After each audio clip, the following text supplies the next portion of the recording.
Olá, bom dia. Bom dia a todos.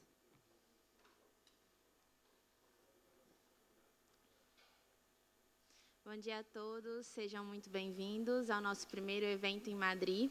Esse é mais um evento, mais um fórum de debates do Fórum de Integração Brasil-Europa, FIB. E neste fórum o que nós vamos debater, o que nós buscamos construir soluções conjuntas para a nova onda de transformações que traz a inteligência artificial, que traz para a gente as inovações tecnológicas e digitais. O evento é no formato, para aqueles que já conhecem o FIB, o nosso evento ele sempre se desenrola num formato de debate aberto, de diálogo e de troca de conhecimento. É este o nosso propósito enquanto instituição. E aqui atrás de mim vocês vão encontrar um QR Code que direciona diretamente para o site do evento. No site do evento vocês vão encontrar não só a biografia de todos os participantes, o programa atualizado, mas também uma área que vai direcionar para um WhatsApp somente específico para receber perguntas do público. Nós temos também microfones abertos e eu espero que todos estejam dispostos e muito bem-vindos para podermos iniciar essa nova fase de conhecimentos e construções conjuntas. Para as boas-vindas do nosso fórum, eu gostaria de chamar, por favor, o Dr. Luis Prados Covarrubias, diretor de programação da Casa de América.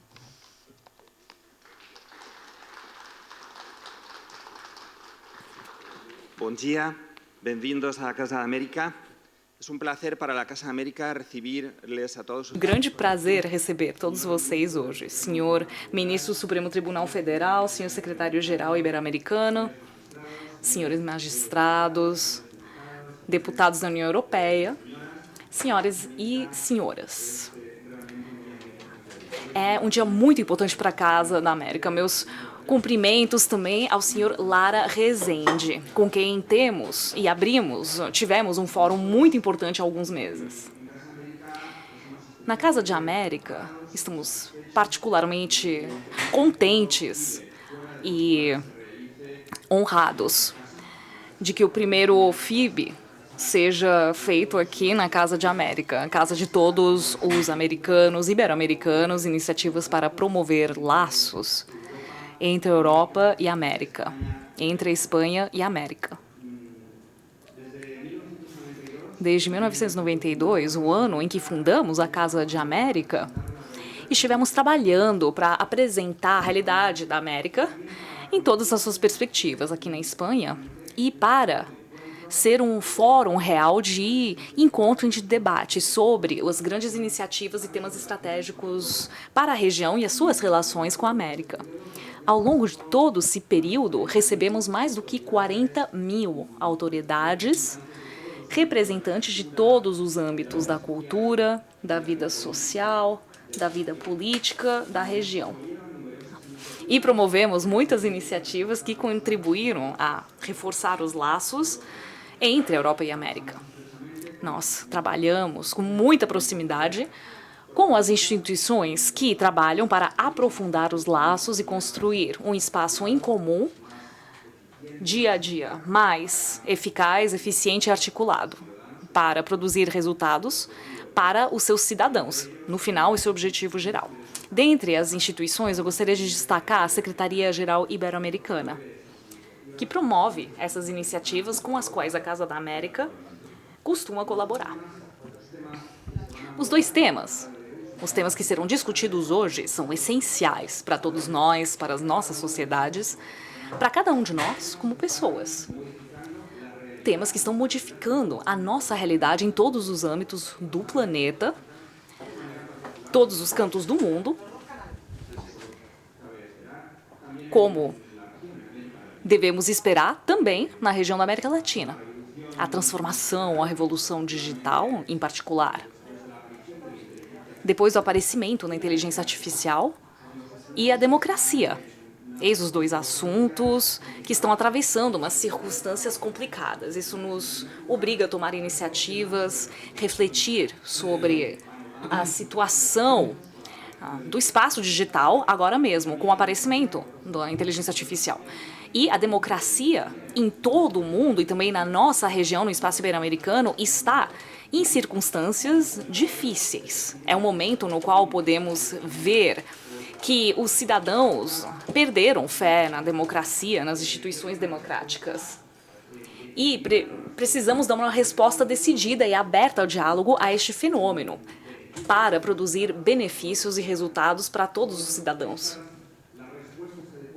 Somente as respostas adequadas serão conseguidas após um debate rigoroso.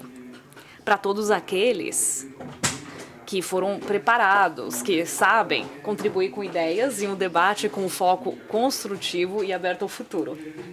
Eu gostaria de falar que a Casa de América, ao longo dos anos, e particularmente nos últimos meses, organizou várias atividades vinculadas a esses temas.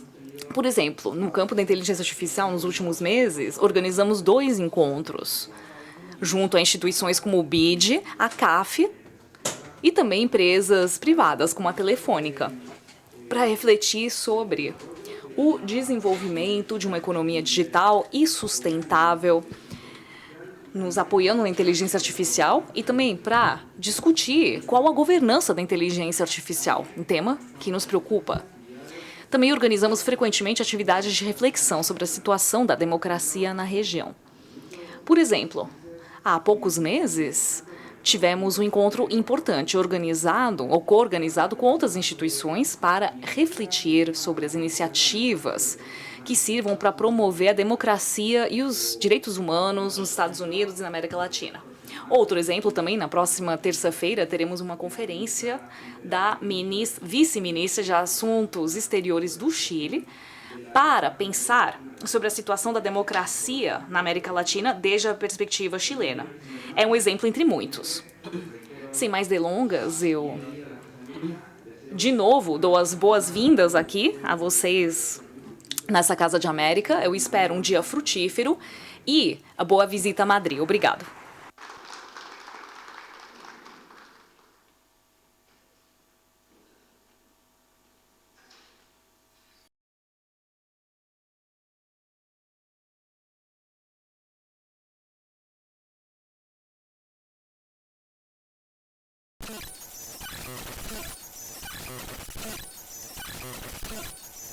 A inteligência artificial tem causado assombro e necessidade de buscar uma regulação não só no Brasil, mas em todo o mundo.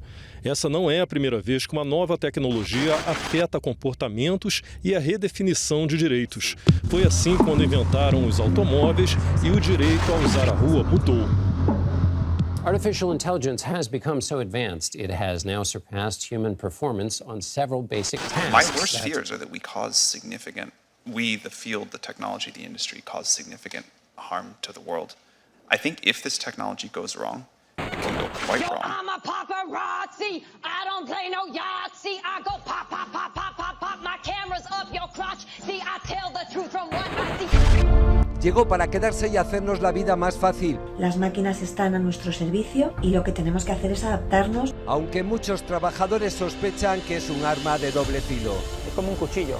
No ni bueno ni malo. O sea, lo uso para matar y es malo, lo uso para montar mantequilla y es buena. Un estudio reciente alerta de que la revolución digital afectará al 80% de los empleos. En España desaparecerá uno de cada 4 trabajos.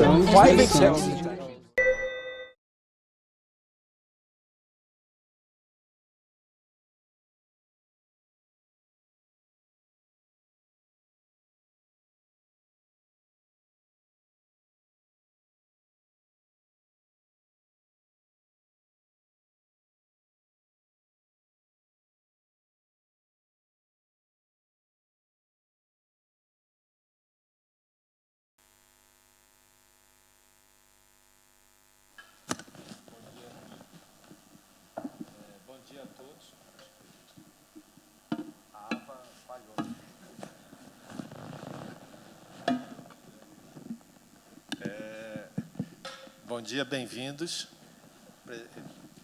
Em particular, acho que antes de tudo agradecer aos colegas espanhóis, mas lembrando que a gente tem, né, intérprete e ali na entrada, né, os colegas de Madrid, é uma honra estar com eles aqui. Não sei se todos sabem, em Madrid nós temos 2 pontes, né?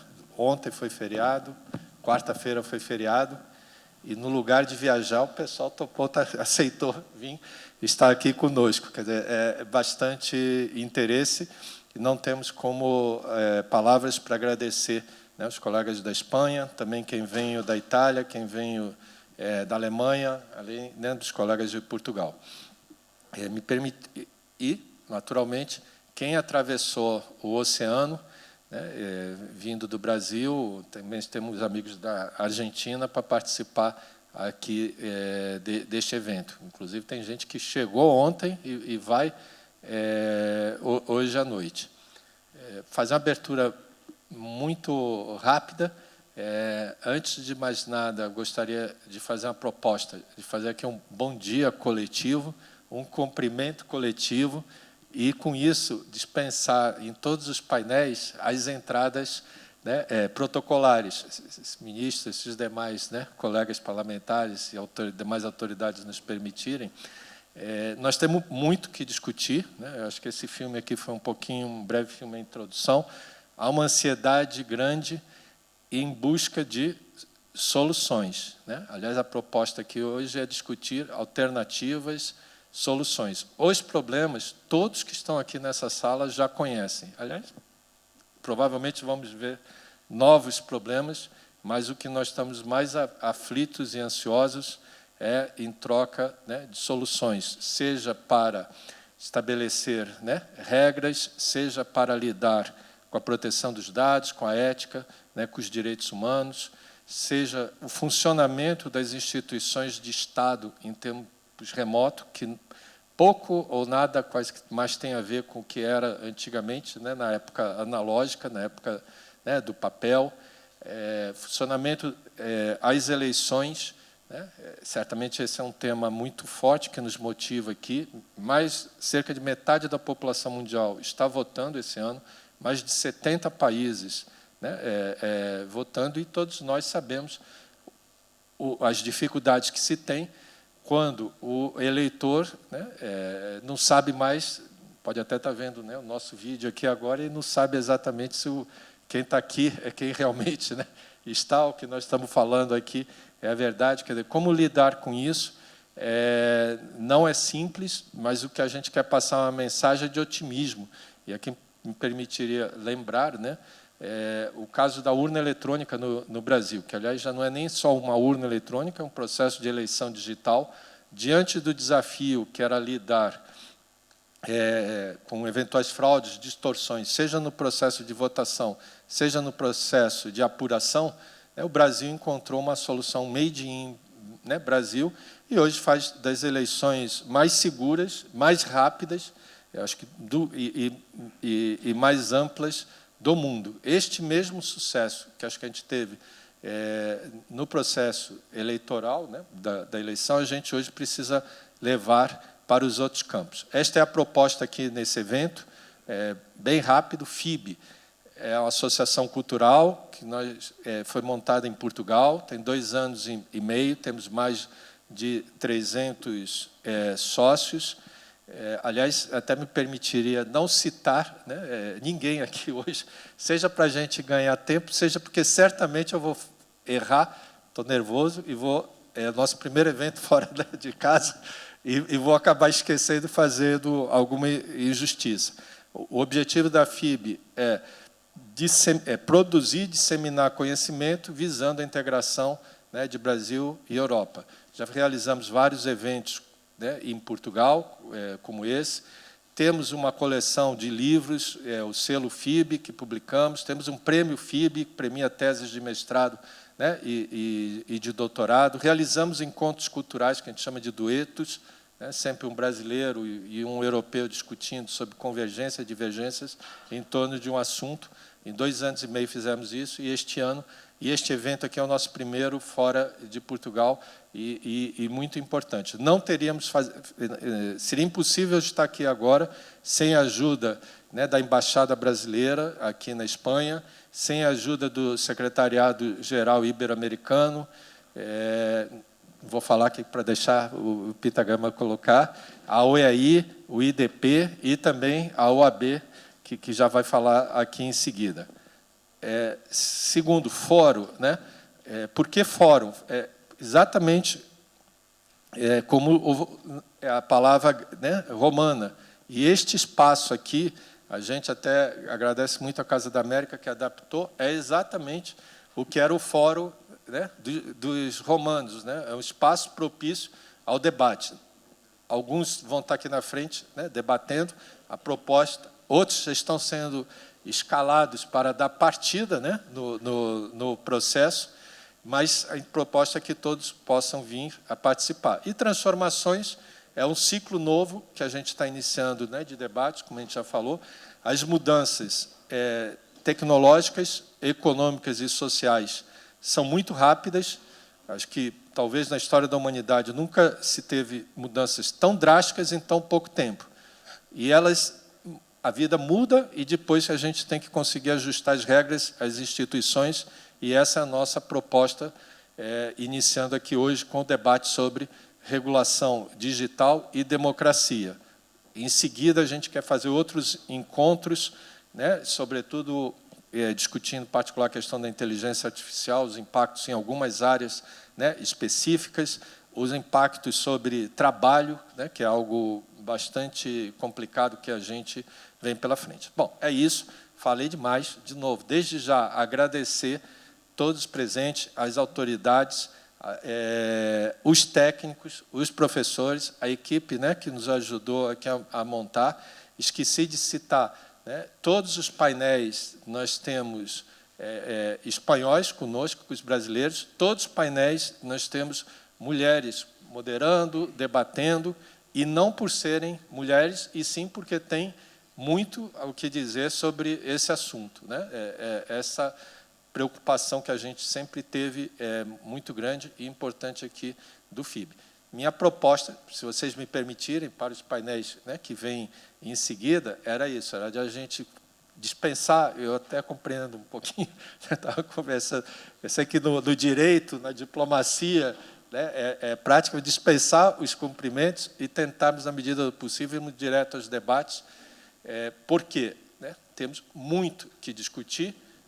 Acho que nós temos uma responsabilidade enorme para conseguir lidar com este novo mundo, e eu creio que todos que estão aqui presentes podem colaborar muito, né? E, nesse momento, a gente colaborar com o debate. Muito obrigado, bem-vindos ao Fórum, né, de Transformação e bem-vindos a mais um evento da FIB. Embaixador. Muito obrigado, professor Afonso, professor Furtado Coelho. Muito bom dia a todos e a todas.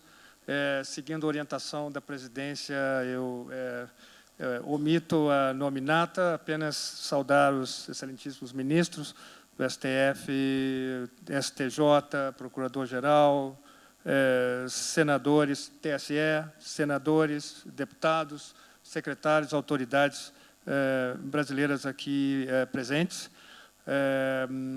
Estimado embaixador Luiz Prados, caro embaixador Luiz Prados, deputados da União Europeia e altos cargos, especialistas acadêmicos da Espanha e da Europa, um especial cumprimento aos espanhóis e europeus que estão aqui conosco. Participar, em nome da Secretaria-Geral Ibero-Americana, dessa sessão de abertura do Fórum Transformações, o primeiro evento organizado pelo Fórum de Integração Brasil-Europa em território espanhol. Parabéns ao ministro Gilmar Mendes por trazer o FIB a este país. Esperamos que esse diálogo entre o Brasil e a Espanha, que tem também uma dimensão ibero-americana, possa aprofundar-se nos próximos anos. Como veremos nos painéis a seguir, nossas sociedades enfrentam desafios similares numa década marcada pela revolução digital e o advento da inteligência artificial, com profundas mudanças no tecido social, na estrutura econômica, que geram impactos sobre a observância dos direitos humanos e o funcionamento da democracia e dos processos eleitorais. Conscientes da importância desses temas, os chefes de Estado e de governo da Iberoamérica adotaram, no ano passado, na cúpula de São Domingos, uma carta de princípios e direitos em ambientes digitais. Os exemplares estarão disponíveis aqui na sala para todos. E essa carta define um caminho para uma transformação digital justa, inclusiva e sustentável na região. São 50 compromissos de políticas públicas consensuados pelos 22 países em áreas como respeito à privacidade das pessoas e a garantia da integridade e da autenticidade dos dados processados pelos sistemas digitais. A Carta se soma a uma série de esforços que vêm sendo feitos por países e regiões, e ela também é um estímulo à cooperação internacional. Certamente, Brasil e Espanha, países ibero-americanos, América Latina e Europa são dimensões dessa possível cooperação no campo dos direitos digitais, da inteligência artificial. Esperamos que essa carta possa contribuir para a discussão pelas instituições interessadas de ações concretas para assegurar o pleno usufruto nos ambientes digitais dos direitos assegurados no mundo físico, com especial atenção para grupos vulneráveis, como crianças e adolescentes, e não deixando ninguém para trás. A Secretaria-Geral Ibero-Americana está comprometida com a construção de um futuro digital centrado na pessoa humana, em que cada voz possa ser escutada e cada direito possa ser protegido. Nesse sentido, oferecemos o nosso apoio e parceria ao FIB para a continuação desse importante debate hoje iniciado em Madrid. Muito obrigado e um excelente trabalho a todos. Obrigado, professor. Bom dia a todos. Gostaria de, cumprindo a determinação da coordenação, que acho muito louvável nessa revolução da brevidade, irmos direto ao mérito e saltarmos as preliminares formais, mas não poderia perder a oportunidade, deixar a oportunidade, estando justamente na Espanha, de fazer uma homenagem institucional e pessoal especial ao ministro Gilmar Mendes, que tem sido responsável em nosso país pela afirmação do Estado Democrático de Direito, pela conquista do devido processo legal, as garantias e as prerrogativas dos advogados. O ministro Gilmar Mendes merece a todos nós uma salva de palmas por sua atuação em nosso país. E todos se sentirão cumprimentados na homenagem que a OAB faz, nesse momento, ao trabalho do ministro Gilmar Mendes, não só como magistrado, mas também no magistério, na academia, como emérito professor, ele que tem sido responsável pela ascensão político-científica do direito constitucional no nosso país nos últimos 35 anos. Gostaria de destacar 3 pontos. O primeiro, sobre um consenso acerca do tema que se faz em nosso país quanto à proteção de dados. Penso que este é um consenso, me parece que temos que afirmar cada vez mais. E a Ordem dos Advogados do Brasil, ainda durante a pandemia, foi ao Supremo Tribunal Federal para que tal postulado fosse garantido. O Supremo Tribunal Federal, acolhendo uma ação da OAB, afirmou a autodeterminação informativa como um princípio fundamental do nosso país. Temos uma lei aprovada, obviamente, pelo nosso Congresso Nacional, e saúdo os parlamentares aqui presentes, que traz balizas importantes sobre esse tema. E penso que esse ponto é um ponto-chave quanto ao sigilo de dados. Houve uma medida provisória em nosso país que daria acesso a milhões de dados telefônicos dos brasileiros, sem qualquer autorização individual de cada qual, e o Supremo Tribunal Federal declarou inconstitucional essa medida provisória, justamente por considerar que os dados são fundamentais nessa proteção que temos que fazer à democracia no mundo digital e ao Estado de Direito e à privacidade no mundo digital. O segundo ponto, que me parece que é um consenso que se faz, pelo menos entre os que estudamos essa matéria, sobre o paradoxo da intolerância, de que temos que ser intolerantes com os intolerantes contra a democracia. Porque, se permitirmos que a tolerância contra a democracia se avantaje, se cresça, tome conta do ambiente, do debate político, social em nosso país, isso levará ao ponto de que a própria democracia, a própria tolerância terá o fim.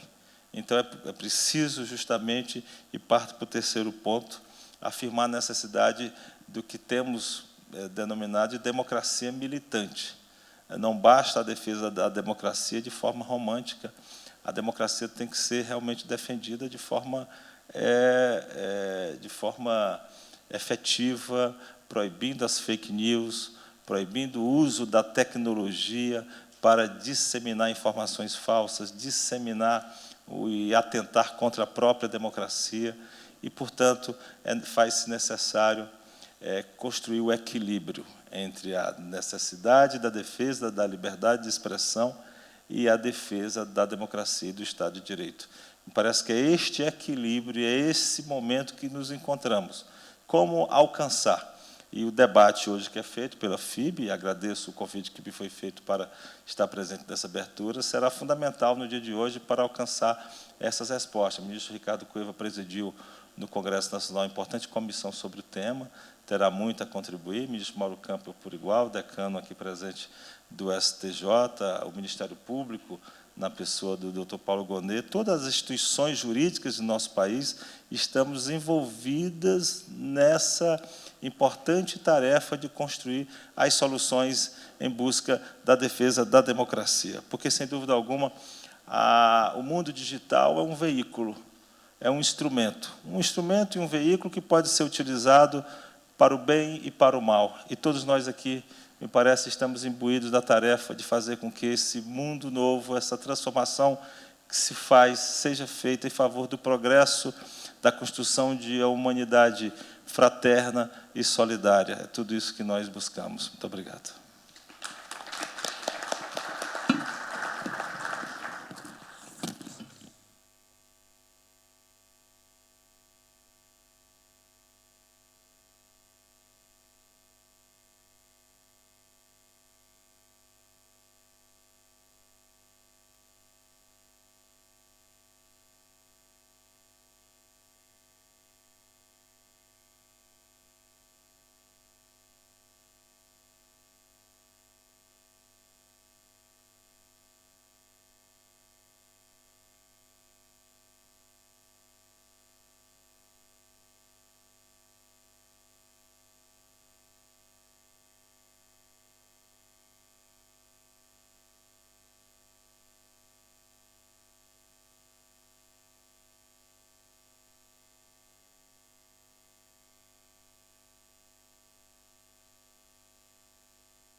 Muito obrigada a todos os participantes.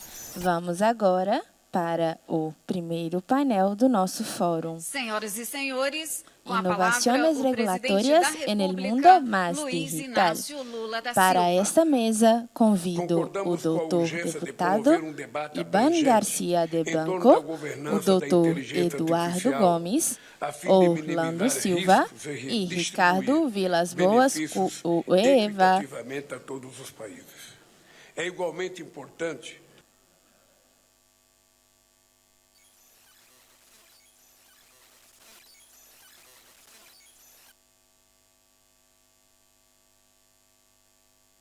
Senhoras e senhores, com a palavra o presidente da República, Luiz Inácio Lula da Silva. Concordamos com a urgência de promover um debate abrangente em torno da governança da inteligência artificial, a fim de minimizar riscos e distribuir a todos os países. É igualmente importante buscar Senhoras e senhores, com a palavra o presidente da República, Luiz Inácio Lula da Silva.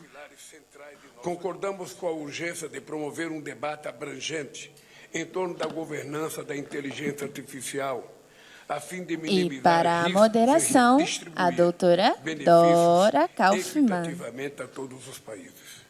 É igualmente importante buscar soluções comuns para o enfrentamento da desinformação. Então, olá a todos. Bom,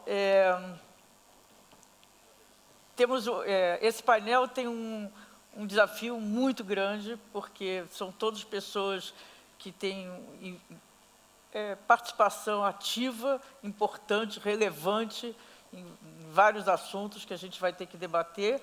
Então, e temos sempre um tempo relativo, né? Então, a ideia a minha sugestão é a gente fazer 2 rodadas de perguntas para cada um, que eu vou fazer cada uma pergunta, e depois fazemos uma segunda rodada. E aí eu peço o poder de síntese, que é um assunto muito complexo, mas não temos outra alternativa. Então, se puder, mais ou menos em torno de 5, 6, 7 minutos, vamos lá. Bom, começamos pela Espanha. Deixa eu pegar aqui a... Espera aí.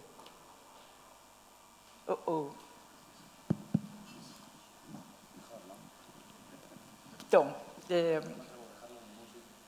deputado, eu não sei se todos aqui têm... Vou falar rapidamente sobre o processo de regulamentação da inteligência artificial na Europa. Não sei se todos aqui têm a familiaridade, mas o processo começou em 2018, né, em 21 de abril de 2021, a Comissão Europeia colocou em consulta pública a primeira versão do AI Act, e que, com o advento dos modelos de IA generativa, em 2022 teve inúmeras discussões e revisão profunda do texto inicial, e com bastante, imagino, a dificuldade de lidar com o chamado trílogo, que são as 3 instituições e mais os países membros, e que, para complicar, no final do ano passado, ainda teve o documento com um posicionamento contrário à regulamentação da IA generativa, como estava sendo proposta, pela Itália, França e Alemanha. Então, eu queria que nos contasse um pouquinho, e a Espanha teve um papel, além de razões óbvias, mas também pela secretária de Estado da Digitalização e Inteligência Artificial, a Carmen Artigas, né, que teve um papel importante também nesse processo. Então, se pudesse nos contar, porque a sua experiência é importante para nós, como é que foi conciliar tantos interesses díspares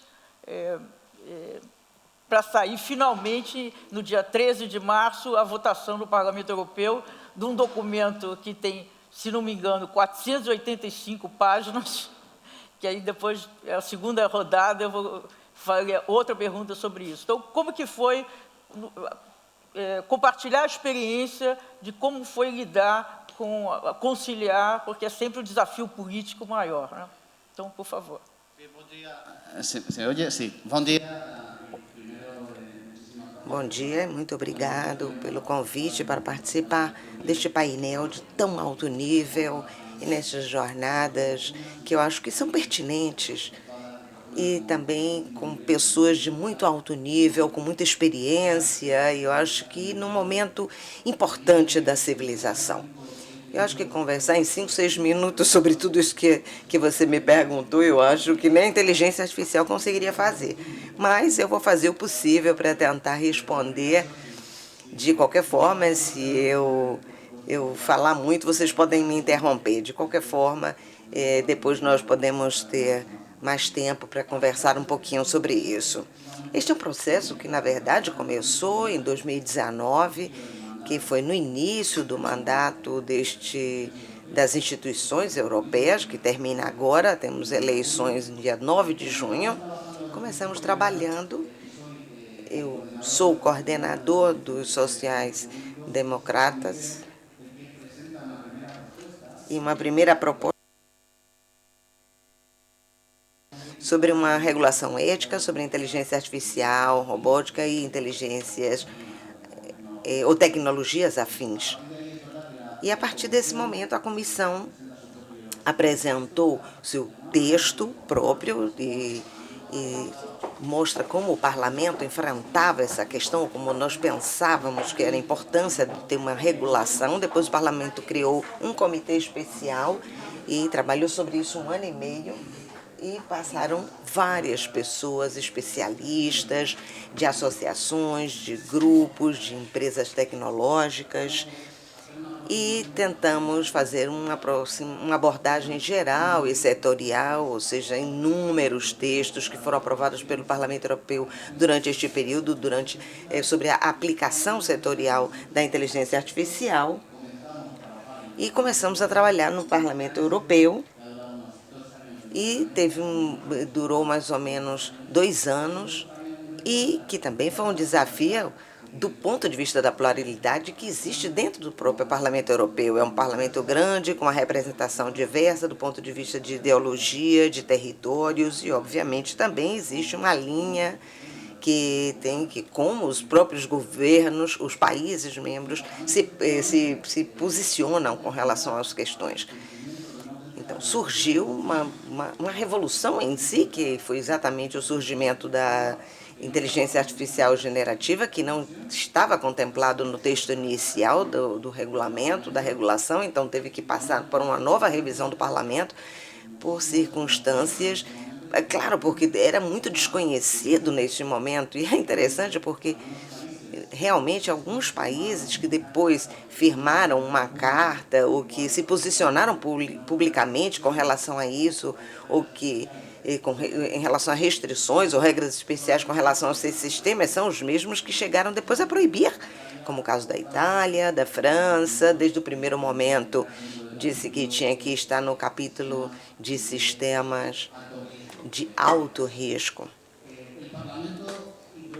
O parlamento colocou um capítulo especial que também diferencia entre as tecnologias de propósito geral, que pode gerar um risco sistêmico pela potência, a força que tem, aquelas que não, e outros que impõem umas coisas opcionais sobre as obrigações desse tipo de sistema, principalmente no que diz respeito à transparência.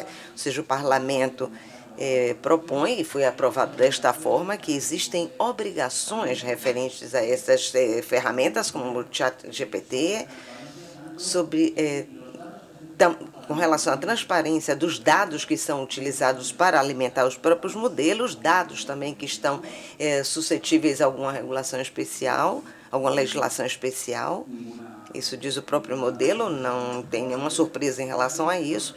E também no que diz respeito aos próprios documentos, áudios, imagens, que são criados com esta inteligência artificial generativa, os chamados effects.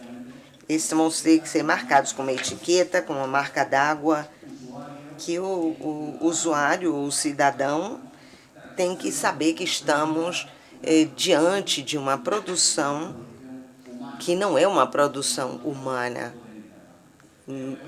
embora tente imitar o ser humano.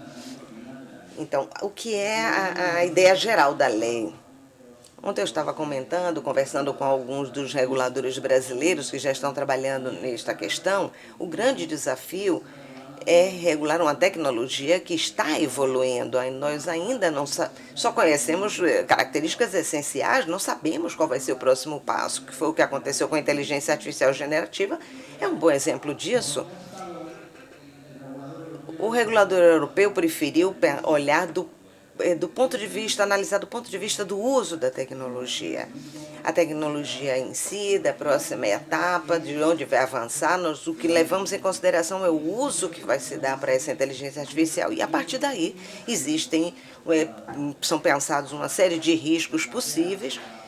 E, por exemplo, pensa que o uso da tecnologia, da inteligência artificial em alguns setores é impensável pelos riscos, então seriam usos proibidos, questões, por exemplo, como a polícia preditiva, a pontuação social, a identificação biométrica em tempo real em espaços públicos, esse tipo de questão está proibido, exceto em algumas coisas muito específicas, em lugares muito específicos relacionados com a segurança nacional ou alguns acontecimentos muito graves. Outro caminho seria a inteligência artificial, que o uso está dentro do alto risco, principalmente no que diz respeito a usos que já estavam regulados, como seguro, dentro dos bancos, ou outros que pensamos que são sensíveis, como, por exemplo, a saúde, a educação, e também algumas obrigações especiais no que diz respeito à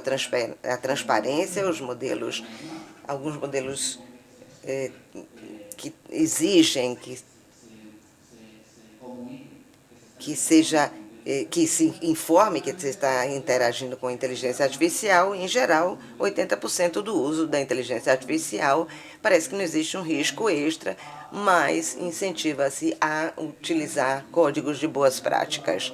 Isso é importante. Na governança existe um escritório de inteligência artificial que vai se responsabilizar por harmonizar a aplicação em todos os países membros, que são os que têm competência para executar a lei. A regulamentação em toda a Europa é a mesma, as normas são as mesmas, mas quem tem que executar é o Estado Nacional.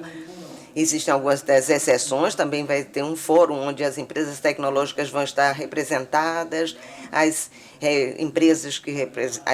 associações que representam os cidadãos para enfrentar as inovações neste sentido.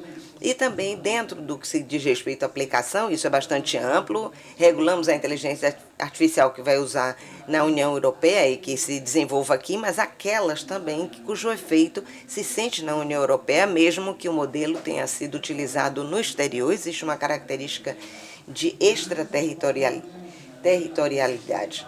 E também algumas questões para promover a inovação, sandbox ou caixa de ferramentas, para testar em tempo real, em contextos, ambientes controlados, ou algumas medidas que foram implementadas pela comissão de forma alternativa.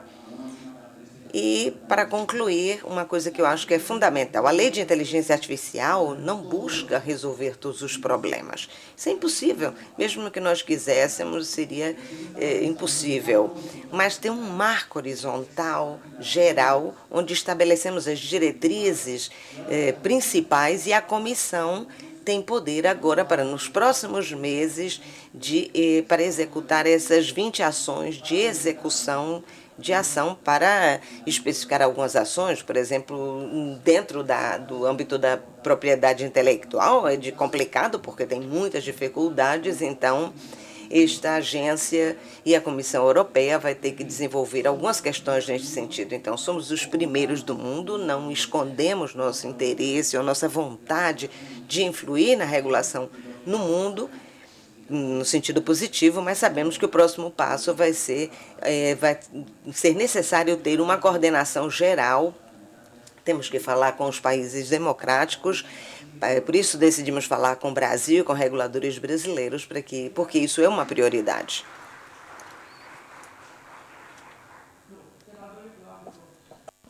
Estivemos juntos em 3 webinars e eu me recordo que o último, em fevereiro desse ano, o senhor falou explicitamente que, ao longo do processo, tinha se conscientizado da complexidade que é regular a inteligência artificial.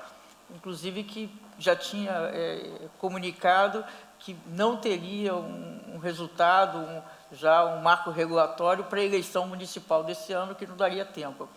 Então, eu queria um pouco que nos contasse qual foi o processo, quais foram as questões, os desafios que foram surgindo, que fizeram com que essa declaração, que eu achei muito interessante, comparando com a primeira que tivemos juntos, o entendimento, porque eu, de fato, acho que tem várias questões. Eu tenho acompanhado o processo desde o início da regulação europeia, e eu acho que é muito complexo. Como é que não só montar a regulamentação, como implementar e fiscalizar, né? Porque não adianta você não ter instrumentos de fiscalização, não adianta ter uma lei se você não tem instrumentos adequados de fiscalização. Então, o que fez com que o senhor mudasse, tivesse essa percepção da complexidade Conte-nos. Bom dia. Quero agradecer o convite aqui, a FIB, José Roberto Afonso, o ministro Gilmar, e vou aqui cumprir o primeiro consenso desse debate, que é pular a nominata, mas não posso deixar de cumprimentar aqui os meus colegas de debate aqui, deputado Orlando, ministro Cueva, deputado Iban, estivemos conversando sobre esse assunto, né? Fiquei muito impressionado e agradeço muito a sua disposição. Minha colega Tereza Cristina, senadora, nosso embaixador, ministro Campbell, que também vejo ali no debate.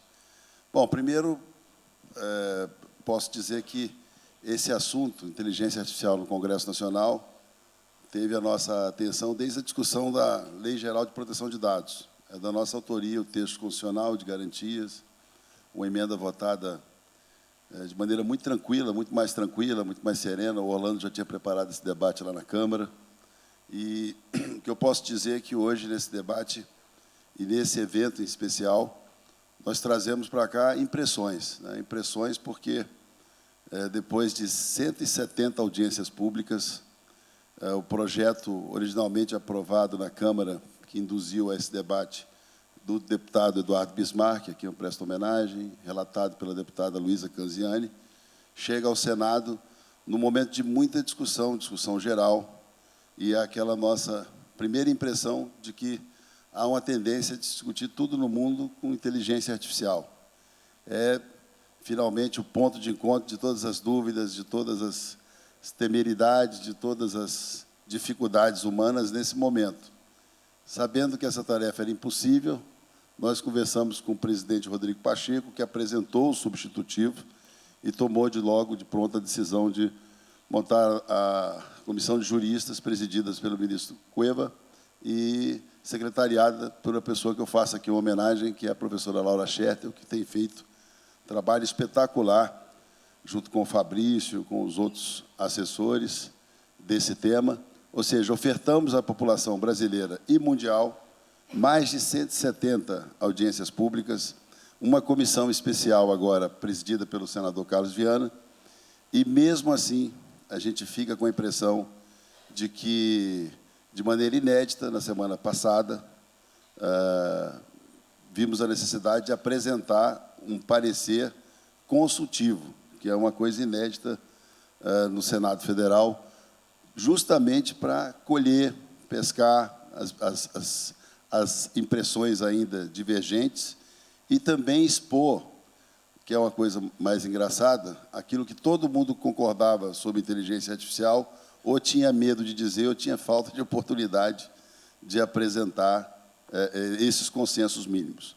Acompanhamos também a regulação na União Europeia, acompanhamos a publicação da Executive Order do presidente Biden, e, ainda assim, nós entendemos que é um assunto global, um assunto que precisa de uma visão estratégica de funcionamento, principalmente sobre os seus riscos, as suas vantagens.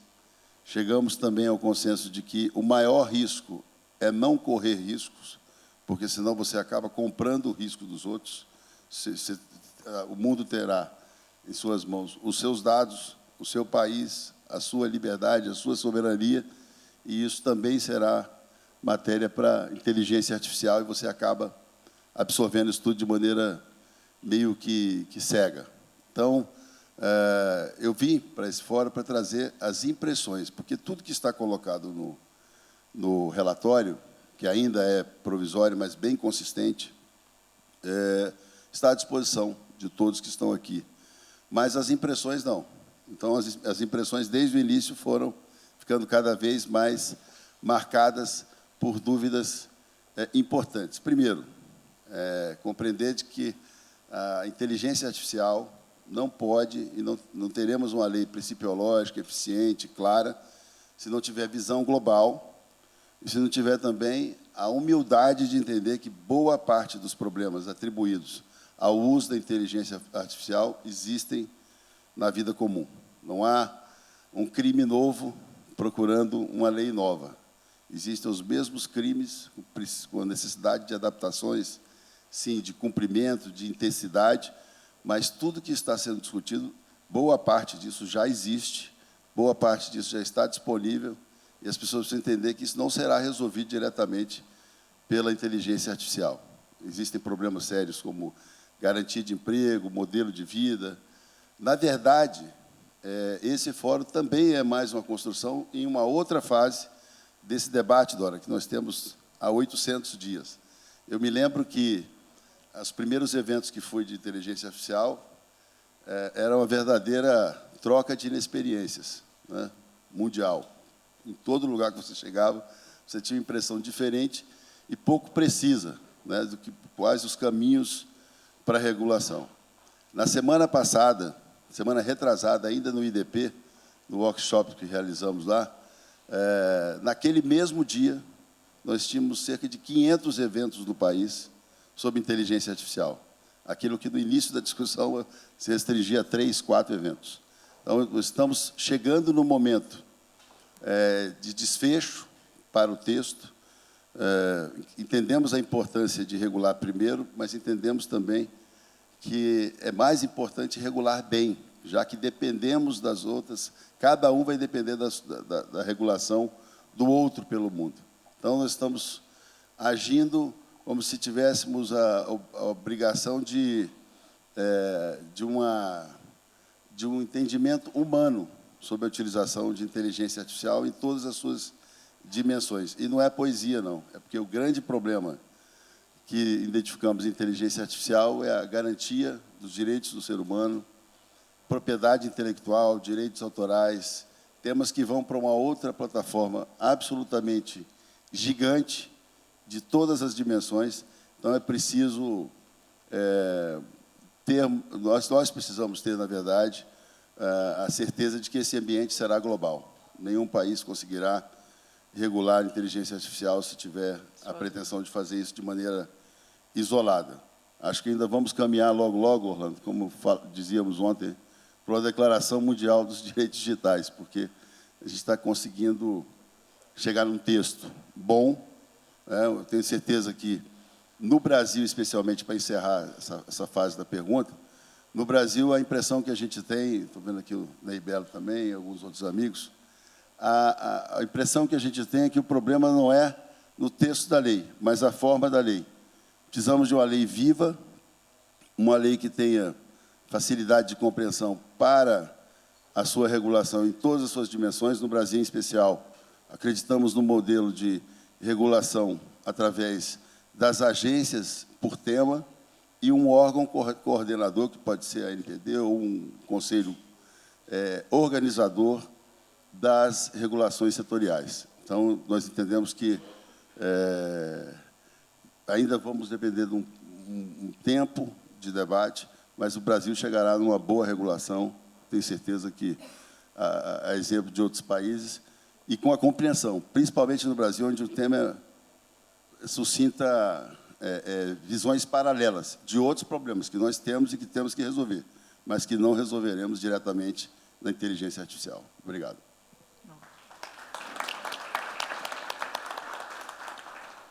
Bom, deputado Orlando Silva, o painel não é só sobre inteligência artificial, né, é sobre regulamentação desse ambiente digital. Então, é evidente que, por razões, todo o seu envolvimento no projeto de lei de fake news, chamado no Brasil, conhecido como projeto de lei de fake news, é sobre esse assunto que,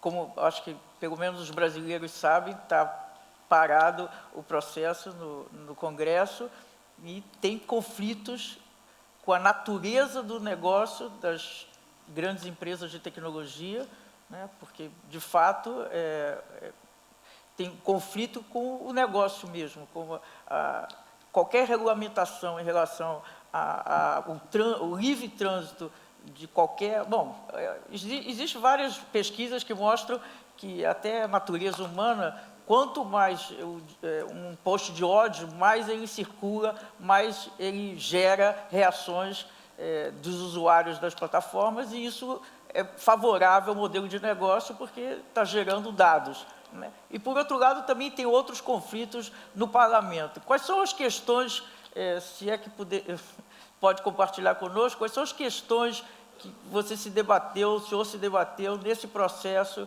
em relação ao PL de fake news? Quais são os grandes desafios? Bom dia. Eu vou direto ao ponto, de verdade.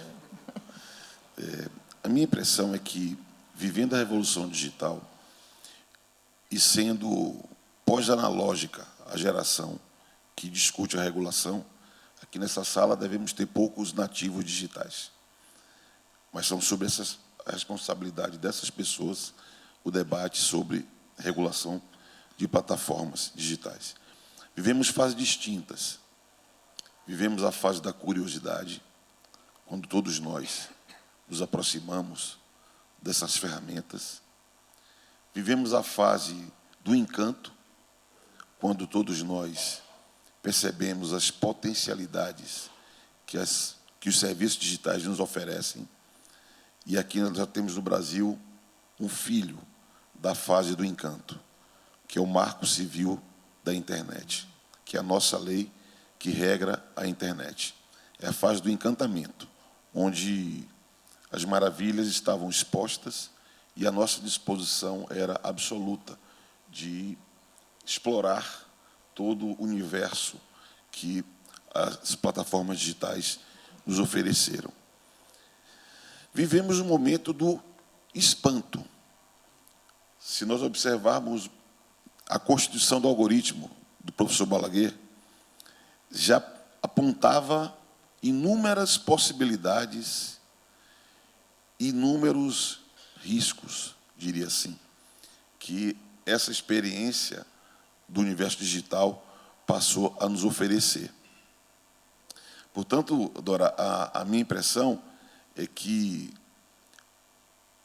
a fase atual é de reflexão e de medidas para superarmos essa fase do espanto, que talvez tudo que gerou em torno do Brexit tenha alertado o mundo, que processos eleitorais vividos no planeta inteiro tenham alertado o mundo, gerado o espanto e apontado a necessidade de construir caminhos.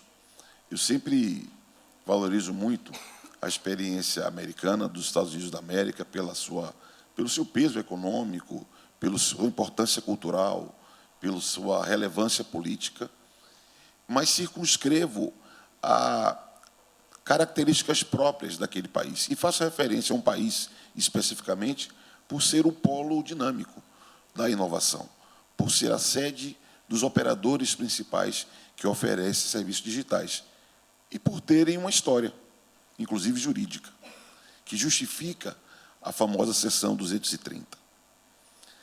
E faço referência a um outro caminho, que não por acaso estamos aqui também, que eu chamo de caminho europeu, que também tem a sua história, também tem as suas características, mas que possui, nesse momento, uma convergência maior com a experiência brasileira e com o sentido que vejo para superar a fase do espanto, e não por acaso a referência ao intelectual e jurista espanhol desse território, que fiz há pouco, que é a lógica de proteção de direitos fundamentais, mais do que a sustentação de negócios importantes.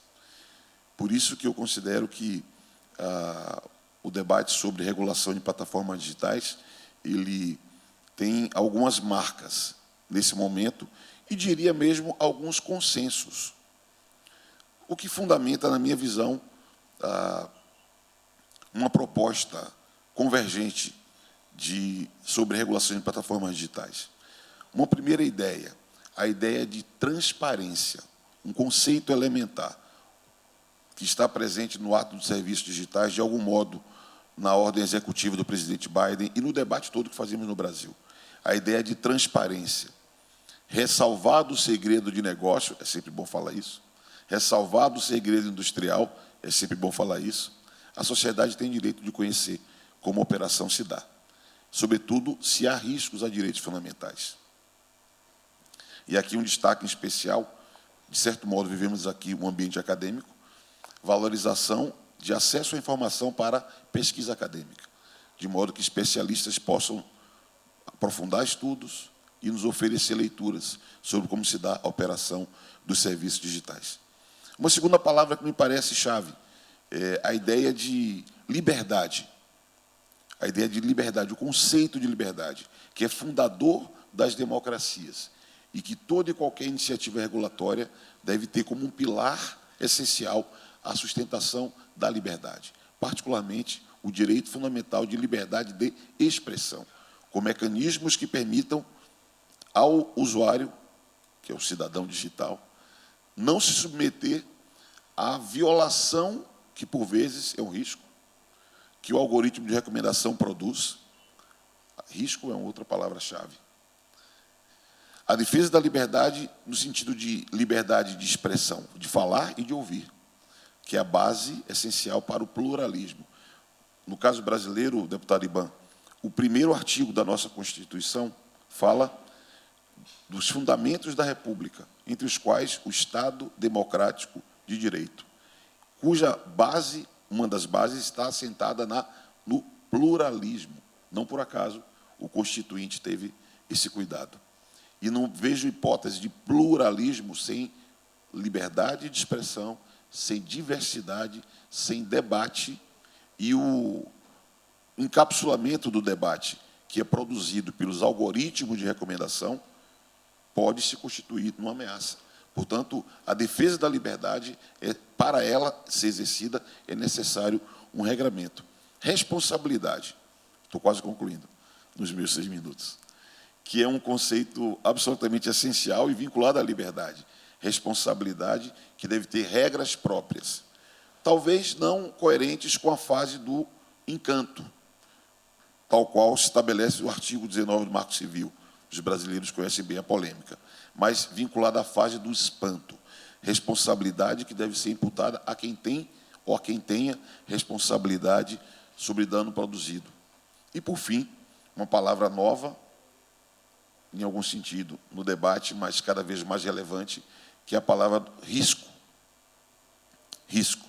Ao lado de obrigações de transparência, da sustentação da liberdade, de um regime próprio de responsabilidades, consentâneo com os desafios do momento, a ideia de riscos, que está presente no texto do senador Eduardo Gomes, inspirado na legislação europeia sobre inteligência artificial, que é termos uma matriz de riscos, que nos fará refletir sobre medidas adequadas para enfrentarmos riscos, que, no caso da operação dos serviços digitais, são até mesmo riscos globais. E riscos globais podem ensejar e estimular respostas globais. Por isso, sou daqueles que se alegra com hipótese de cooperação internacional na construção de soluções para riscos globais. Muito obrigado.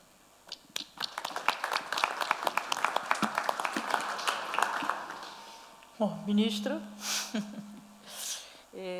eu acho que um dos elementos muito importantes, eu acho, em qualquer processo de regulamentação, é o diagnóstico. De fato, o diagnóstico de como está sendo usado, assim, na prática, a inteligência artificial em determinados setores, é muito importante até mesmo para dimensionar quais são os riscos que estão acontecendo. Eu acho que, no Brasil, tem uma experiência que o senhor está envolvido, que acho absolutamente interessante, eu acho que poucas pessoas estão acompanhando, que é as iniciativas do Conselho Nacional de Justiça, do ministro Barroso, liderado pelo ministro Barroso, de levantar um levantamento que foi feito. Gostaria que contasse sobre isso. A plataforma onde toda a justiça estadual e federal teve que colocar os sistemas que estão usando e vocês estão analisando a partir desse levantamento. Acho que é um processo muito rico. Se pudesse nos contar um pouquinho. Bom dia a todos. Eu obviamente vou seguir a orientação de saltar a nominata, mas não posso deixar de cumprimentar o ministro Gilmar pela iniciativa e os meus colegas de painel, que estão entre os parlamentares, seguramente no Brasil, que mais têm se empenhado pela disciplina do direito digital. O deputado Orlando Silva foi o autor da emenda constitucional que positivou entre nós o direito fundamental à autonomia. Então, temos o relator e o autor aqui da emenda constitucional 125, né, que acrescentou o direito fundamental à autodeterminação informativa no Brasil. e o senador Eduardo Gomes, que capitaneou todo o processo no Senado de discussão sobre a regulação da inteligência artificial. Já são 800 dias, né, com muitas audiências públicas, seminário internacional.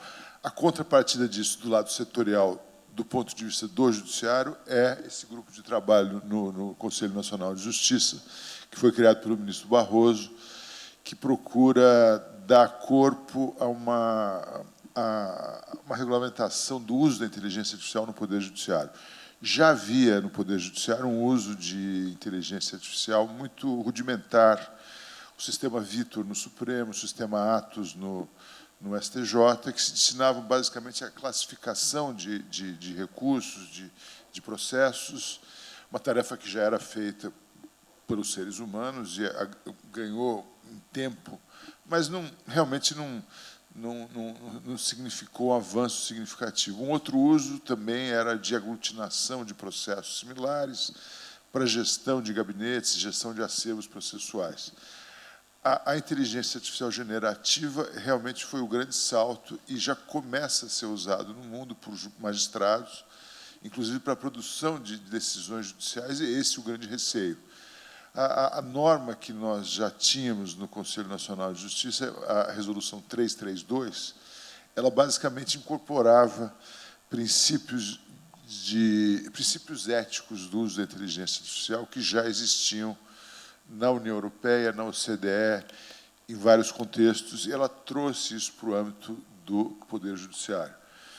Mas com a necessidade com o uso da inteligência artificial generativa, que já acontece, surgiu, então, a necessidade de atualizar essa norma, e, para isso, criou-se esse grupo sob a presidência do conselheiro Bandeira de Mello e a relatoria da professora Laura Chettel Mendes.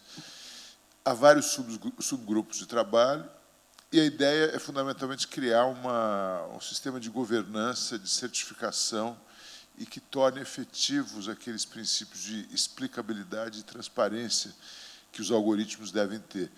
A explicabilidade, no contexto da inteligência artificial generativa, é muito mais difícil do que nos algoritmos anteriores a ela, porque pressupõe um acompanhamento permanente da evolução da máquina, do algoritmo e dos contextos em que ela é usada, e, obviamente, também o uso que se possa fazer da inteligência artificial no Poder Judiciário é muito complexo. Em que medida há uma disposição de delegar mais essa função do magistrado? Será que queremos uma inteligência artificial que seja um oráculo que produza uma sentença ou um voto?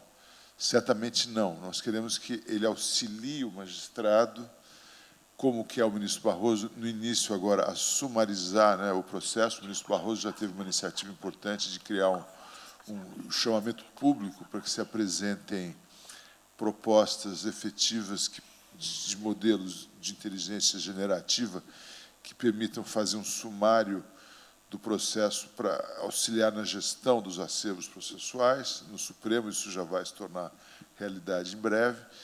E a outra grande promessa é criar um sistema de interoperabilidade que faça com que todos os processos sejam visíveis e acessíveis a partir de uma única plataforma digital e não mais de 40 e tantas como hoje existem no Brasil. É difícil saber em quanto tempo os modelos de inteligência generativa vão evoluir e em quanto tempo nós poderíamos integrá-los à nossa prática jurisdicional. O grande receio, é claro, é que haja, diante do volume inédito que nós temos no Brasil de processos, mais de 80 milhões de processos, que haja a tentação muito humana de apertar um botão e produzir uma decisão judicial. Para isso, talvez seja necessário criar um modelo de uso de inteligência artificial dialógico que pressuponha perguntas e respostas e uma interação efetiva do magistrado que não se deixe levar passivamente por respostas que o sistema possa gerar.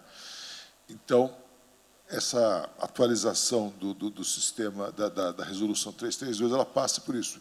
Meios de governança mais efetivos, meios de certificação mais efetivos, maneiras de tornar efetiva a explicabilidade do algoritmo e salvaguardas para evitar que o sistema seja usado como um oráculo digital que se substitua ao magistrado, que, obviamente, não é e não pode ser a intenção. Afinal de contas, um dos princípios ordenadores de toda a regulação da inteligência artificial é a centralidade da pessoa humana. Obrigado. Obrigada.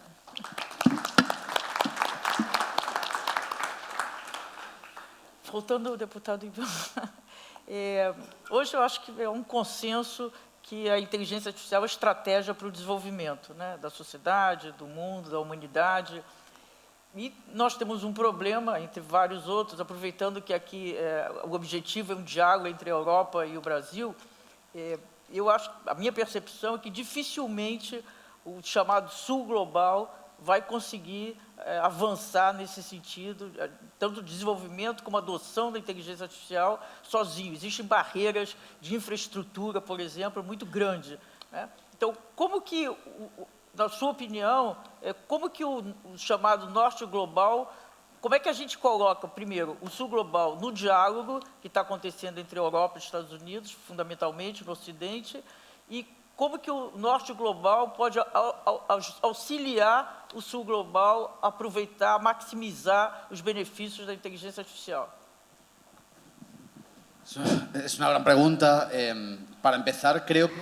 Muito boa pergunta. Eu acho que a gente precisa cercear essa pergunta. Na verdade, na realidade, a União Europeia, o espaço europeu, tem dificuldades parecidas àquelas que o Sul Global pode ter. Quanto à sua posição gregária, desde a perspectiva do desenvolvimento tecnológico. Não só a gente perdeu, durante muitos anos, a corrida da internet, né, a primeira, mas também estamos bem atrasados, né, comparados aos Estados Unidos, o grande poder hegemônico, né, e da China, que está passando por um caminho, está avançando e reduzindo a distância, mesmo que ainda esteja longe. Na União Europeia, nós pensamos que era hora de frear algumas consequências indesejadas do desenvolvimento tecnológico. Quer dizer, óbvio, que o desenvolvimento tecnológico é um salto do ponto de vista do bem-estar humano. É mesmo desde que a gente respeite regras básicas e proteja riscos. Até agora não tinha acontecido. A União Europeia agora testou outras regras nos âmbitos digitais, a lei dos dados, lei de mercados digitais, para tentar regular essa parte e controlar os efeitos indesejados, que já teve consequências nas nossas democracias. Estamos vendo isso. Mesmo que de forma superficial, já deve ter tocado cada um dos participantes aqui. Também precisamos fazer regras e leis sobre inteligência artificial para tentar prevenir algumas das consequências indesejadas do seu desenvolvimento. A partir daqui, por meio da regulamentação, é hora de impulsionar inovação para que a gente não seja usuários, só usuários, né? Por meio de empresas norte-americanas que acabaram, acrescentando participantes chineses, nós precisamos das nossas iniciativas, dos nossos representantes e campeões nesse mundo. Também precisamos aproveitar os efeitos digitais no mundo social. E também os agentes públicos. O setor público precisa ser um elemento ativo na regulamentação da inteligência artificial, particularmente para garantir que alguns aspectos que acabam não sendo tão lucrativos economicamente falando, e também a curto prazo, mas todas essas iniciativas são desenvolvidas e pesquisadas na esfera social. Em segundo lugar, precisamos impulsionar investimento em massa e formação das nossas sociedades. em duas perspectivas. Isso é essencial do ponto de vista da civilização. Em primeiro lugar, eu acredito que as pessoas na democracia têm o direito de conhecer os aspectos básicos do que essa revolução da inteligência artificial pressupõe. Não é um salto qualquer, não é só um mais, é um avanço da civilização. Estamos frente a uma coisa que só pode ser comparada à primeira revolução industrial, que criou todo o sistema industrial. Isso vai mudar tudo. Então, as pessoas têm o direito, e é uma obrigação essencialmente pública, têm o direito de ter ideias básicas, rudimentos, sobre como que esse negócio vai funcionar. E, é claro, vão ter o poder de tomar decisões do ponto de vista coletivo. Em segundo lugar, precisamos falar da adaptação no trabalho, na tecnologia, e por isso precisamos de formação massiva, precisamos de especialistas no uso de IA. Não só na esfera tecnológica, das corridas tecnológicas, da engenharia, telecomunicações, informática ou tecnologia, mas também no desenvolvimento de perfis híbridos em cada setor.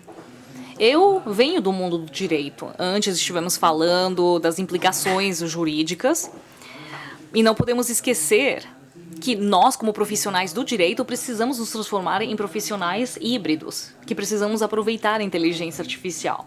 E graças à compreensão sobre como funciona, nós também vamos poder representar o interesse das pessoas. Vamos pensar na tragédia que ocorreria se houver demandas massivas no âmbito da inteligência artificial em tribunais, realmente. Isso vai acontecer.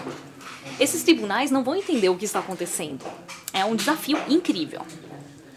O último pilar essencial é que temos que aumentar os investimentos.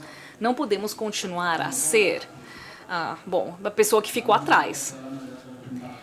Eu falei de dados. Bom, eu já estou falando de dados há uns 2 anos. O investimento dos Estados Unidos é mais do que 30 bilhões de dólares por ano.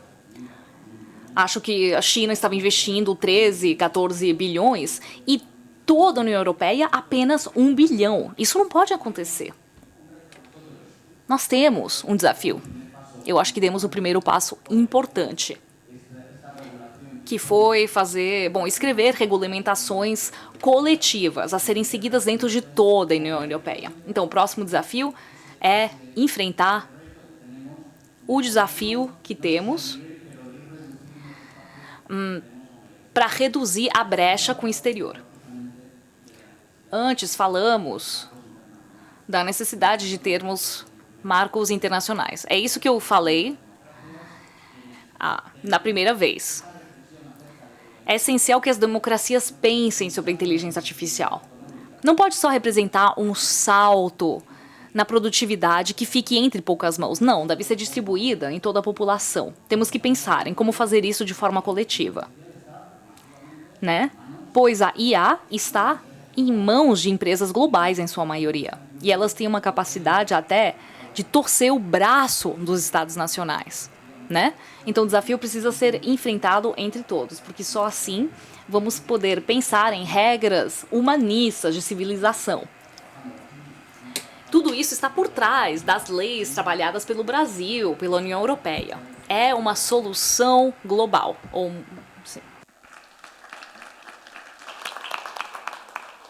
Eu recebi instruções para abandonar o celular e perguntar quem quer fazer uma pergunta. Aí vou direcionar um microfone, parece que o sistema aqui não está muito bom. Alguém quer fazer alguma pergunta? Fica à vontade.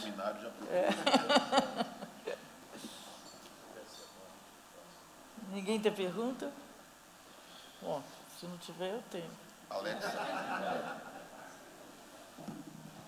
Eu acho que é importante comentar os avanços, né, que os debates tiveram nesse tempo. O senador comentou, mas realmente o modelo que se propôs lá no projeto de lei 2338, que surgiu dessa ampla consulta e participação, a que se referiu o senador Eduardo Gomes, teve um avanço significativo. Agora se tornou um modelo mais híbrido, né?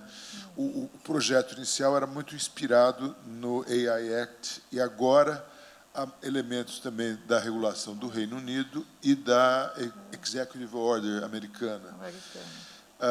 Criou-se, né, no novo texto, um sistema regulatório que compreende a maior parte das autoridades setoriais que vão e já regulam a inteligência artificial. Criou-se também uma participação do CAD, né, da Autoridade de Defesa da Concorrência. Criou-se um ilícito concorrencial no texto da lei, que é muito importante nesse debate, né? O deputado Iban falava da concentração econômica enorme, que foi, de alguma maneira, fomentada pelas autoridades da concorrência no mundo e pelos reguladores que deixaram que a internet, as big techs se desenvolvessem sem nenhum controle do ponto de vista concorrencial. Enfim, há algumas inovações importantes que procuram, ao mesmo tempo, garantir direitos dos usuários e de todos afetados pela inteligência artificial. Há um sistema de governança bastante sofisticado, há uma preocupação em não congelar a classificação de riscos. Os riscos elevados foram transferidos, por exemplo, para as disposições transitórias do projeto, de modo que a autoridade central de regulação da inteligência artificial no Brasil, quando constituída, terá um papel importante nessa dinâmica de classificação, reclassificação e permanente avaliação dos riscos, de modo a impedir um engessamento e uma elevação desnecessária de custos de compliance para aqueles regulados. Eu acho uma das grandes...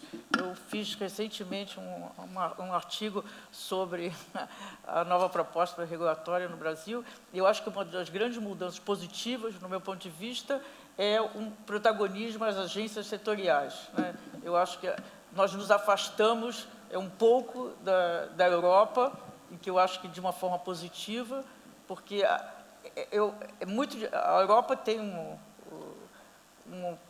marco regulatório agora já definido, mas para mim, eu tenho muita dúvida como vai ser implementado uma lei tão complexa que tentou colocar todas as possibilidades, e eu acho que eu não consigo imaginar como é que vai ser implementado e como é que vai ser fiscalizado. Eu acho que esse protagonismo, chamar as agências setoriais, já porque a característica da inteligência artificial é que cada domínio de aplicação tem as suas especificidades. Então, é muito difícil ter uma regra geral para todos os domínios. Eu acho que a gente se aproximou mais do caminho que está tomando os Estados Unidos, que me parece que tem mais possibilidade de concretude. Não, pode falar, senador, e depois tem uma pergunta, mas pode falar, por favor. Não. Bom, não sei se vai ser, mas... Bom, só para falar de novo sobre impressões, né, Orlando, do parlamento e desse assunto que é muito complexo. Eu já testei, inclusive, com vereadores, prefeitos, tudo, depois que, lá do meu Tocantins, virei relator dessa matéria, então testei com eles todos, um pouquinho de humor aqui, porque eu falei que eu ia falar sobre impressões, né? Se eu quiser sair de casa sem brigar com a minha mulher, é só falar que eu vou discutir inteligência artificial. Ninguém pergunta mais nada, né? Prefeitos, vereadores, o assunto é muito diverso, mas eu acho que a posição do relatório do grupo, na verdade, a gente está fazendo um relatório com um grupo de relatores, com um trabalho absolutamente afinado com a Câmara. Quando eu falo a Câmara, falo pelo meu diálogo com o próprio presidente Arthur Lira, com o Orlando Silva, com o deputado Lafayette, que está aqui com a gente, com a deputada Canziani, com o deputado Eduardo Bismarck. Eu tive a oportunidade de ser líder do governo no Congresso Nacional 3 anos e 3 meses. Como fui deputado federal 3 mandatos, costumo sempre atravessar o tapete ali, porque a gente precisa desse entrosamento, né? E as agências, falando sobre as agências, eu acho que dá uma oportunidade interessante para o Brasil naquilo que é uma coisa muito cara para todos nós, que é inovação com responsabilidade e não inovação a todo custo. Porque a gente sabe que se tiver alguma coisa no ambiente digital a todo custo, a gente já sabe quem ganha com isso. e é um setor muito concentrado, né? Evidente, como se a gente estivesse discutindo um outro mundo, né? As grandes corporações, boa parte delas tem mais recursos do que, com certeza, sem medo de errar em números, mais do que 70% dos países do mundo. Então, inovar com responsabilidade. E outra coisa que eu queria fazer aqui, dizer que é uma sorte do Brasil, é o fato de termos essa fase de discussão da regulação de inteligência artificial às vésperas de eventos mundiais de repercussão global, como ocorrerá agora no Brasil, o G20, o P20 e o J20. Então, está lá o presidente Rodrigo Pacheco, é o presidente do parlamento do G20, o presidente Lula, o presidente do G20, e o Poder Judiciário, o ministro Barroso, os ministros, todo o Judiciário, ministro, terão a oportunidade também de discutir a regulação de inteligência nesses países. É importante que o Brasil apresente uma legislação coerente com aquilo que vai acontecer no mundo, porque eu acho que regular a inteligência artificial é uma decisão local com amparo global, com certeza. Então, tenho certeza que esse texto ainda vai receber muitas contribuições, e essas contribuições darão à Câmara e o Senado condições de fechar esse texto, acredito que até o final do ano. Tem uma pergunta lá no canto, por favor. Bom dia, é um prazer estar aqui com vocês. É impressionante ouvir todo mundo comentar em tão alto nível todas as questões que estão envolvendo a AI no mundo nesse momento. Parece mesmo que é uma questão geopolítica, né, que a AI se tornou o tema central das discussões entre países. E eu tenho trabalhado com isso já há 10 anos e visitado o mundo inteiro, de Bruxelas até o Oriente Médio, Brasil, Estados Unidos. Moro em Palo Alto há 15 anos. E a coisa que eu mais ouço é como que a gente consegue regular as consequências, os outputs de AI, né? De qualquer módulo, em qualquer vertical, saúde, finança, esse tipo de coisa. E às vezes eu penso, e gostaria de perguntar para os senhores, se não faz mais sentido regular o input do que o output. Porque em computação, tudo se baseia em input e output, né? Quando você pensa na possibilidade de se regular o input de AI ou de qualquer outro tipo de software, a gente está falando de direitos de propriedade de dados para os cidadãos. E isso é um tema super interessante, porque regulando só este ponto, a gente acaba regulando todos os outputs, né? Nessa perspectiva, eu queria adicionar a essa pergunta, como os senhores veem essa possibilidade, eu queria adicionar o fato de que, quando a gente pensa nessa corrida, né, a corrida por AI, a corrida por soberania de dados, né, é interessante ver também que tanto os governos, quanto o sistema financeiro, quanto a indústria de tecnologia, e especialmente a indústria de tecnologia, que nos últimos 10 anos alcançou a totalidade da população do mundo, 7,3 bilhões de usuários, não vai crescer mais. Não existem mais usuários no mundo para comprarem telefones ou software. Então, a pressão que a gente ouve na indústria de AI e software vem exatamente desse problema. Não existe mais crescimento para se vender novos softwares. Não existe mais indústrias e verticais para serem disruptadas pelo modelo de software. Nesse ponto, minha pergunta é, como é que os senhores veem a ideia de se regular o input dos dados, não o output dos dados, dando aos cidadãos direito de propriedade Qual o seu aos seus nome, dados? por favor? É André Veloso. André Augusto. Eu acho que essa sua pergunta é bastante técnica, né? Não sei se... Porque eu acho que eu, por exemplo, nem compreendi exatamente eu acho que se essa trata. regulação ela já existe, né? A regulação do uso dos dados pessoais. Uma coisa é os dados, outra coisa é o modelo. Não é suficiente para a finalidade a que se existir na regulação da inteligência artificial, que é o processo, é o uso. Como dizia o deputado Iban, né? O modelo da União Europeia foi não regular o serviço, o produto, o output, mas regular alguns dos possíveis os riscos associados a certos usos da inteligência artificial. Principalmente no caso da IA generativa. Tendo em vista que ela já coloca riscos concretos e efetivos à liberdade, à autonomia, aos direitos fundamentais das pessoas. E no caso, uma migração exatamente para o uso. Ele pediu para falar, mas está falando. Só queria aproveitar a pergunta para comentar uma questão extra. O fato de ter uma regulação extra específica para a inteligência artificial não quer dizer que o resto da regulamentação vai deixar de ter valor. Toda a lei de propriedade intelectual vai continuar funcionando. É possível que no nosso caso, no caso da União Europeia, que tudo está baseado na propriedade intelectual e nas propostas dos países, pode ser que em alguns casos tenha que haver uma reinterpretação extra diante de novas realidades. Mas a propriedade intelectual, de qualquer ponto de vista, vai ser protegida neste âmbito e em qualquer âmbito.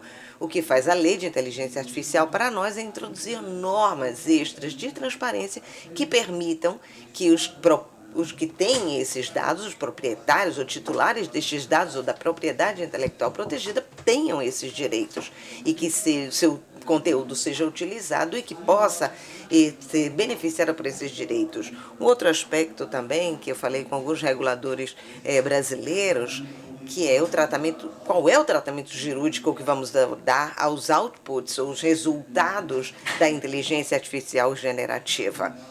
Este é um debate, acho que quase de doutrina, mas eu acho que é fundamental, pensando no futuro e no próprio equilíbrio do mercado.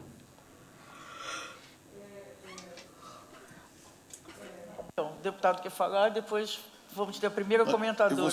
Eu vou ser bem objetivo, porque a intervenção feita aqui eu não guardei o nome, da plateia, mais do que input, output, é a perspectiva, o perigo de só regular efeito. Foi a impressão que eu tive do questionamento feito.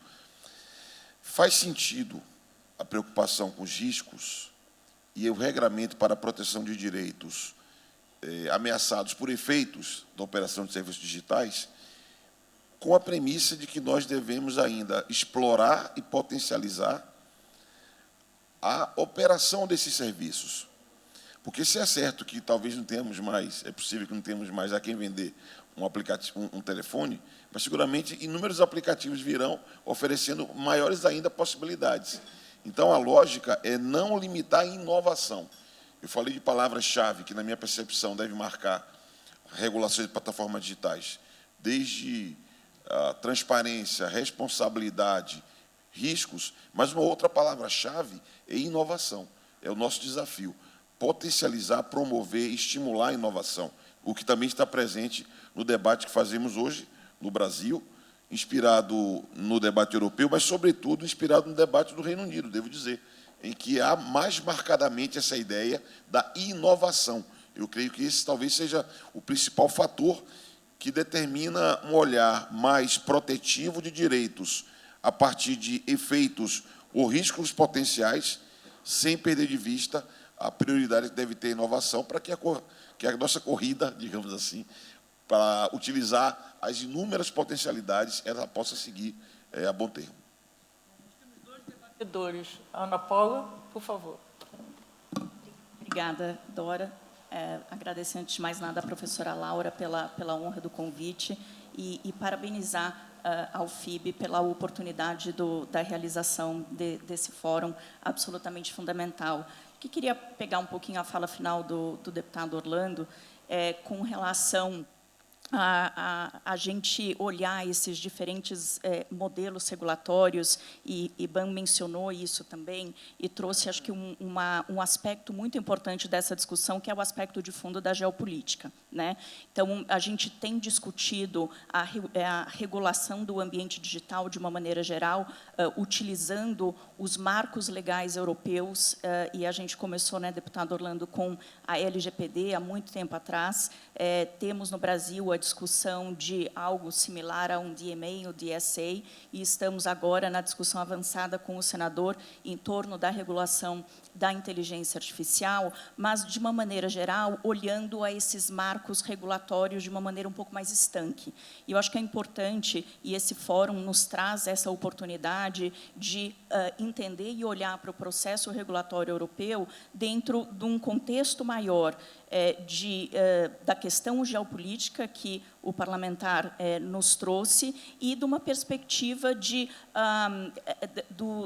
das limitações que o parlamento tem em termos dos mecanismos regulatórios, né? O parlamento europeu tem as suas amarras em termos do que, de fato, a regulação pode trazer e aquilo que está reservado para a atuação dos Estados-membros, que são uma restrição que nós não temos e que nós precisamos refletir no nosso exercício regulatório em que medida aqueles instrumentos são suficientes ou adequados, considerando algumas amarras ou algumas orientações que o Parlamento Europeu tem na construção das suas políticas públicas e que no Brasil nós não temos, porque não temos essa necessidade de composição quase federativa, por assim dizer. Eu acho que esse ponto é muito importante quando a gente discute algumas das questões. Para além disso, esse olhar da geopolítica também traz uma reflexão muito importante, e acho que o deputado Orlando trocou um pouco nisso quando mencionou a questão da regulação das plataformas nos Estados Unidos, né, e uma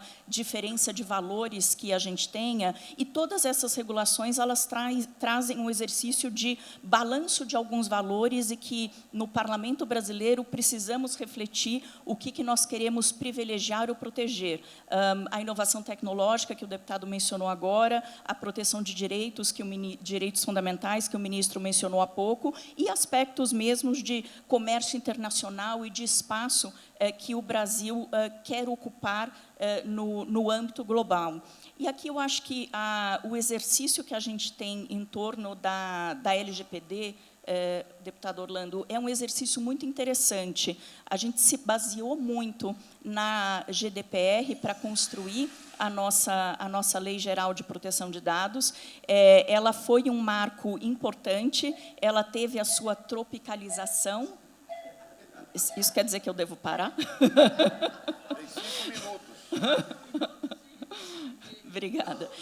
Então, ela teve um processo de construção, de customização, lógico, às necessidades brasileiras, mas hoje, olhando a LGPD implementada já há quase 6 anos, embora não estava em vigor, muitas das empresas iniciaram o processo de adequação, a gente vê que existem uma série de medidas que são complexas para a realidade da empresa média brasileira de implementarem. A gente tem dificuldades institucionais e a gente tem dificuldades logísticas mesmo, de empresas que estão brigando para implementar a complexidade do sistema tributário e, quando olham para a obrigação de proteção de dados, falam, não, mas isso é muito complexo, eu preciso resolver esse meu outro problema. O que eu quero dizer com isso? A gente pegou um arcabouço legal europeu que já tinha aí cerca de 20 anos, que amadureceu e evoluiu com a GDPR, e a gente procurou pegar o estado da arte, sendo que, como sociedade, a gente tinha um caminho a percorrer. Não há dúvida que a fixação da proteção de dados como um direito fundamental foi uma conquista importante da sociedade brasileira.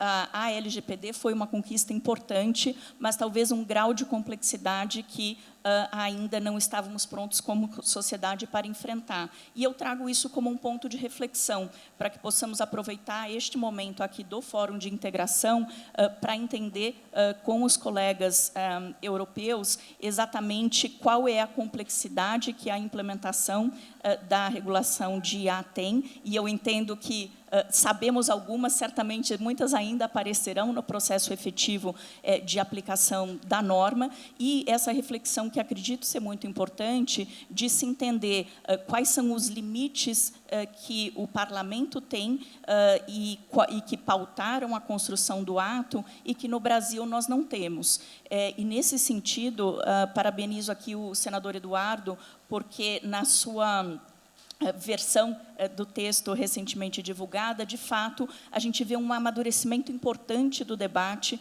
alguns acenos muito importantes no sentido de reconhecer e garantir o espaço para o fomento à inovação, de reconhecer e garantir o espaço para capacitação, formação e educação. A gente sabe que hoje no Brasil um dos grandes desafios da economia digital é garantir mão de obra para essa economia digital e preparar o cidadão para essa economia digital, e, nesse sentido, o parecer do senador, ele traz avanços importantes.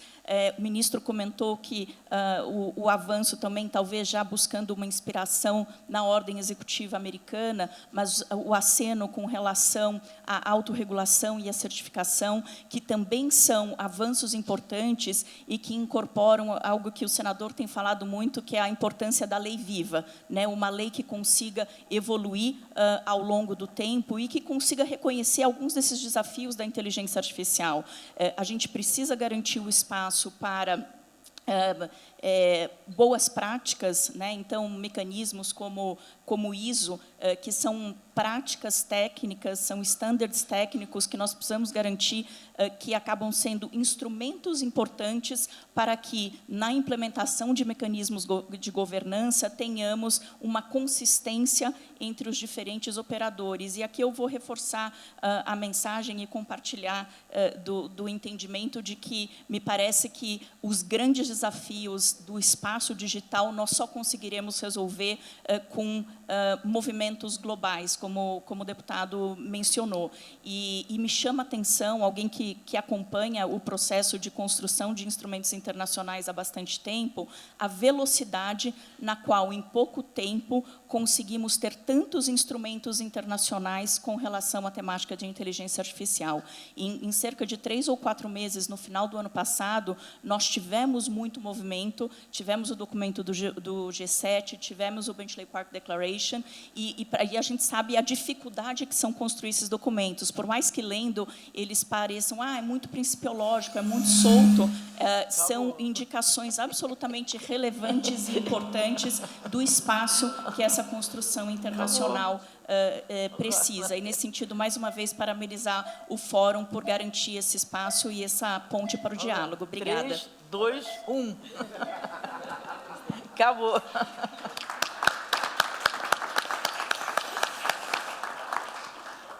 Acho que agora o Ingo, né? Não, acabou. Estava operando uma inteligência artificial. Muito obrigada a todos os participantes deste painel. Antes do próximo painel, gostaria de dar alguns avisos. Primeiramente, com minhas câmeras, percebi que chegaram ao local o nosso